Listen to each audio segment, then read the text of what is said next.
আসসালামু আলাইকুম ওয়া রাহমাতুল্লাহ। প্রিয় দর্শক, আজ আমি আপনাদেরকে জানাবো হযরত মুহাম্মদ শাম্মাক রাহমাতুল্লাহ আলাইহি সাল্লামের সংক্ষিপ্ত জীবন কাহিনী। সবাইকে শেষ পর্যন্ত সঙ্গে থাকার জন্য অনুরোধ করছি। বিসমিল্লাহির রহমানির রহিম। হযরত মুহাম্মদ শাম্মাক রাহমাতুল্লাহ আলাইহি সাল্লাম খলিফা হারুনুর রশিদের শাসন আমলের এক মহাত্যাগী তাপস ছিলেন। বিশেষ করে বাগ্মিতার জন্য তিনি বিশ্ববিখ্যাত। হযরত মারুফ কারখি রহমতুল্লাহ আলাইহি সাল্লামের মতো সাধকের হৃদয়ের দুয়ার খুলে যায় তার হৃদয় স্পর্শী বক্তৃতায়। খলিফাও ছিলেন তার একান্ত আস্থাভাজন। তিনি একবার খলিফাকে বলেন, যে কোনো বস্তুর চেয়ে ত্যাগের মাহাত্ম্য অনেক বেশি। একবার হযরত শাম্মাক রহমতুল্লাহ আলাইহি সাল্লাম ভীষণ অসুস্থ। হযরত আহমদ হাওয়ারি রহমতুল্লাহ আলাইহি সাল্লাম তাঁর চিকিৎসার জন্য বিশেষভাবে সক্রিয় হন। তার প্রস্রাব পরীক্ষা করা হয় এবং তদনুযায়ী চিকিৎসার জন্য হযরত আহমদ রহমতুল্লাহ আলাইহি সাল্লাম এক চিকিৎসকের উদ্দেশ্যে যাত্রা করেন। পথে তার সঙ্গে দেখা হয় এক শান্ত সৌম্য বৃদ্ধের। তিনি হযরত আহমদ রহমতুল্লাহ আলাইহি সাল্লামের যাত্রার উদ্দেশ্য জেনে নিয়ে সবিস্ময়ে বলেন, সুবহানাল্লাহ, আল্লাহর এক বন্ধুর সাহায্যের জন্য তুমি চলেছ আল্লাহর এক শত্রুর কাছে। আল্লাহর শত্রু বলতে তিনি চিকিৎসকের কথাই বোঝাতে চেয়েছিলেন, কেননা ওই চিকিৎসক ছিলেন একজন অগ্নি উপাসক। বৃদ্ধ হযরত আহমদ রহমতুল্লাহ আলাইহি সাল্লামকে বললেন, তুমি শাম্মাককে বলো সে যেন ব্যাধি কবলিত স্থানটিতে হাত রেখে পাঠ করে, আউযু বিল্লাহি মিনাশ শাইতানির রাজিম ওয়া বিল হাক্কি আনজালনাহু ওয়া বিল হাক্কি নাজাল। আল্লাহর রহমতে সে সুস্থ হয়ে উঠবে।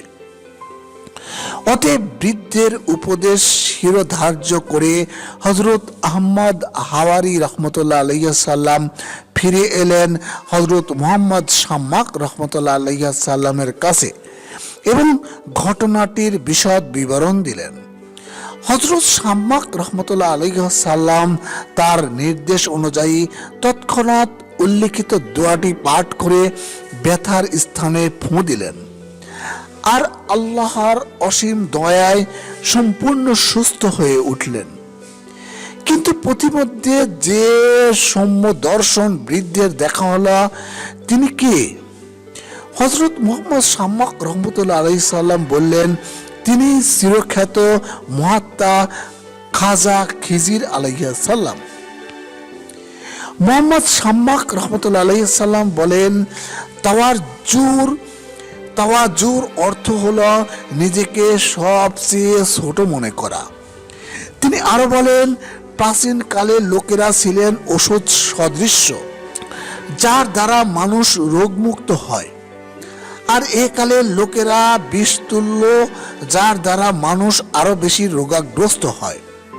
তিনি বলেন, এককালে উপদেশদাতাগণ উপদেশ দান খুব কঠিন বলে মনে করতেন, যেমন আজকাল বিদ্যা অনুযায়ী চর্চা করাকে কঠিন কাজ বলে মনে করা হয়। এখন যেমন আমলরত আলেমের সংখ্যা খুব নগণ্য, তেমনি তখন উপদেশদাতাগণের সংখ্যাও ছিল খুব অল্প।